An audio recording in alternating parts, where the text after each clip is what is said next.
ാണ് ഇവിടെ ഇരുന്നപ്പോൾ കേൾക്കേണ്ടി വന്നത്. സഖാവ് സീതാറാം യെച്ചൂരി വിട പറഞ്ഞിരിക്കുന്നുവെന്ന അത്യന്തം ദുഃഖകരമായ വാർത്ത. സഖാവ് സീതാറാം വിദ്യാർത്ഥി ജീവിതത്തിലൂടെ തന്റെ പൊതുപ്രവർത്തനം ആരംഭിച്ചതാണ്. ആ കാലം തൊട്ട് രാജ്യം ശ്രദ്ധിക്കുന്ന പൊതുപ്രവർത്തകനായി അദ്ദേഹം മാറിയിരുന്നു. ഇന്ത്യ കണ്ട പ്രമുഖ ധിഷണാശാലികളിൽ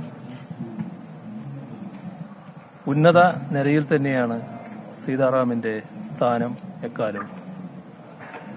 എല്ലാ മേഖലയിലും നല്ല ബന്ധം പുലർത്തിപ്പോന്ന കമ്മ്യൂണിസ്റ്റ് നേതാവായിരുന്നു അദ്ദേഹം.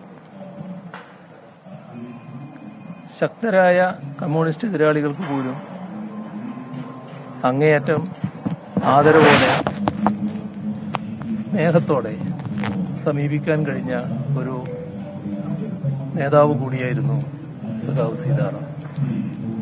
പാർട്ടിയെ സംബന്ധിച്ചിടത്തോളം അതീവ ദുഃഖകരമായ ഒന്നാണ് ഈ വേർപാട്. പെട്ടെന്ന് നികത്താവുന്ന ഒന്നല്ല. അങ്ങേയറ്റം ഹൃദയഭാരത്തോടെ അദ്ദേഹത്തിന്റെ ഓർമ്മകൾക്ക് മുന്നിൽ ആദരാഞ്ജലികൾ അർപ്പിക്കുന്നു. മുഖ്യമന്ത്രിയുടെ പ്രതികരണമാണ് വന്നത്.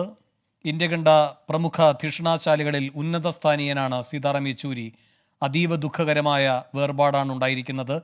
ഹൃദയ ഭാരത്തോടെ ആ ഓർമ്മകൾക്ക് മുന്നിൽ അഭിവാദ്യം അർപ്പിക്കുന്നു എന്നാണ് ഇപ്പോൾ മുഖ്യമന്ത്രി പ്രതികരിച്ചിരിക്കുന്നത്.